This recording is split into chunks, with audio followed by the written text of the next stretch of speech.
मनुष्य की इच्छाओं का विज्ञान क्या है, आपको इच्छाएं क्यों होती हैं, और क्या आप भी अपनी इच्छाओं से मुक्त होना चाहते हैं?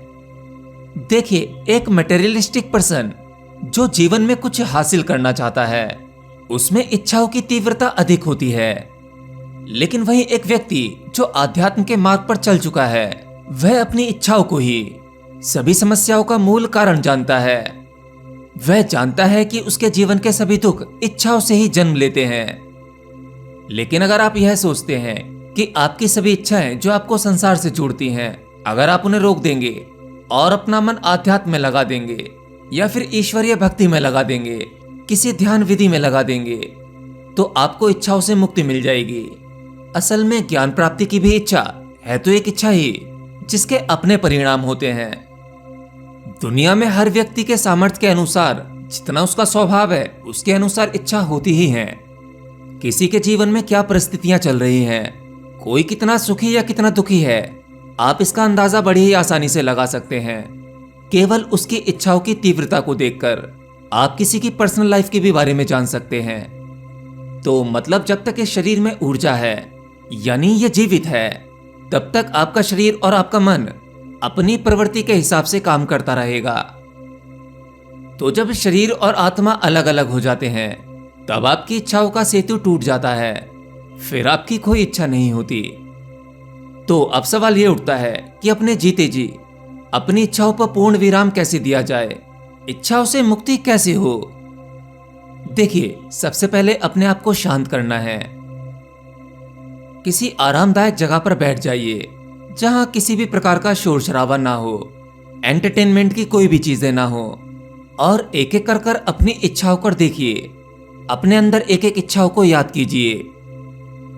देखिए आपके अंदर कितनी इच्छाएं हैं, आप अपने जीवन में क्या क्या चाहते हैं। चाहे तो आप इसे कागज पर भी लिख सकते हैं। अब आपने अपनी जितनी भी इच्छाओं के बारे में सुना है, उसमें से प्रमुख इच्छा को चुन लीजिए। उसमें से देखिए कि आपकी प्रमुख इच्छा क्या है। सबसे पहले आप कौन सी इच्छा को पूरा करना चाहते हैं? जैसे ज्यादातर लोगों की सामान्य इच्छा होती है एक अच्छा सुंदर घर और एक महंगी लग्जरी कार। अब अपने भीतर मन में थोड़ा गहरा उतरो। मान लीजिए आपकी ये दोनों ही इच्छा पूरी हो जाती हैं, तो क्या आपको सुकून मिल जाएगा? चलिए, आप शांति से बैठे हैं, अभी आपको कुछ खास काम भी नहीं है करने को, तो अपने इस सपने को विजुलाइज करके जी ही लीजिए। आप विजुलाइज कीजिए कि आपके पास एक सुंदर घर है और एक लग्जरी कार। आपका अच्छा बिजनेस चल रहा है, लाइफ पूरी तरह से स्टेबल है, पैसों की कोई तंगी नहीं। आप जिस सपने को पूरा करने के लिए जी रहे थे, आपकी फेवरेट कार और आपके सपनों का घर अब आपके हाथ में है, वो पूरा हो चुका है। तो अब आप अपने आप से पूछकर देखिए, क्या आपकी इच्छाएं शांत हो जाएंगी?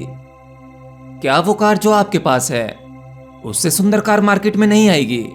या आपको किसी और व्यक्ति का घर देखकर अपना घर कम सुंदर नहीं लगेगा? इन सभी चीजों का अपने भीतर विश्लेषण कीजिए और गहराई से बारीकी से विश्लेषण करते रहिए। आप देखेंगे कि एक इच्छा पूरी होते ही आपके मन में कुछ दूसरी इच्छाएं आ जाएंगी, और इसी प्रकार से सारा जीवन आप अपनी इच्छाओं को पूरा करने के लिए न जाने क्या क्या करते रहते हैं। बहुत से बुरे काम भी करते हैं, अब वो चाहे जाने किए हों या अनजाने किए हों। मतलब वही, किसी के हित में किसी का अहित अवश्य होता है। तो साफ है, आपकी इच्छाएं कभी भी शांत होने वाली नहीं है। आपकी डिमांड्स जितनी पूरी होती चली जाएंगी, वह उतनी ही बढ़ती चली जाएंगी। लेकिन ऐसे भी कुछ प्रयोग हैं जिनके माध्यम से आप जीते जी अपनी इच्छाओं को शांत कर सकते हैं और स्वयं में स्थित हो सकते हैं। इसके लिए सबसे पहले आप यह कर सकते हैं, शांति से बैठकर सोचिए कि आप अपनी जिन इच्छाओं को पूरा करने के लिए सारा जीवन बेहोश होकर दौड़ते रहते हैं, और केवल इसलिए कि आपके शरीर और मन को खुशी मिल सके, जो कभी मिलती नहीं है। अब सोचो कि आपका शरीर ही नहीं रहा, आपकी मृत्यु हो गई। अब वो सभी इच्छाएं कहाँ हैं? वो इच्छाएं जिन्हें पूरा करने के लिए आप अपने सगे संबंधी, अपने आसपास बह रहे जीवन को ही खो रहे थे। आपका शरीर मृत शैया पर लेटा हुआ है। सोचो, अपने ही मृत शरीर को इमेजिन करो और उन इच्छाओं की गठरी को देखो। देखो कि आपका यह शरीर इतनी सारी इच्छाओं की गठरी ढोए चल रहा था, और आज ये शरीर गिर गया है। शुरुआत में अपनी मृत्यु का अनुभव करके आपको घबराहट तो होगी, परंतु आपको डरना नहीं है, धैर्य रखना है और इसे विजुलाइज करते रहना है। फिर आपको अपनी वो सभी इच्छाएं व्यर्थ लगने लगेंगी। अब इसी प्रयोग में थोड़ा गहरा उतरते हैं। आपने अपने शरीर को अलग देखा, अपने भीतर चल रही इच्छाओं को अलग जाना, मतलब आपने अपने शरीर और मन को दोनों को अलग कर दिया। अब ये देखो कि ये अनुभव किसे हो रहा है। गहरा उतरकर अनुभव करो। आप देखेंगे कि सभी इच्छाएं आपके मन से उत्पन्न होती हैं। शरीर उसे भोगना चाहता है, इच्छाओं को पूर्ण करके उसका आनंद लेना चाहता है, परंतु आनंद के अनुभव के बाद भी कुछ नहीं होता। मतलब आपकी शांत अवस्था में बैठे हुए जो इन सभी चीजों का विश्लेषण कर रहा है, आखिर वो कौन है?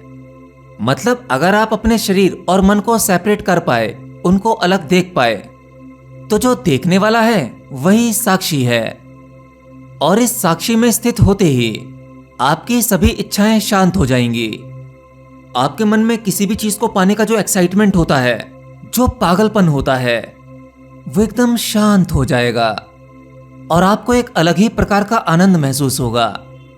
कुछ ऐसा आनंद जो आपकी इच्छा पूरी होने के बाद भी आपको नहीं मिल सकता था।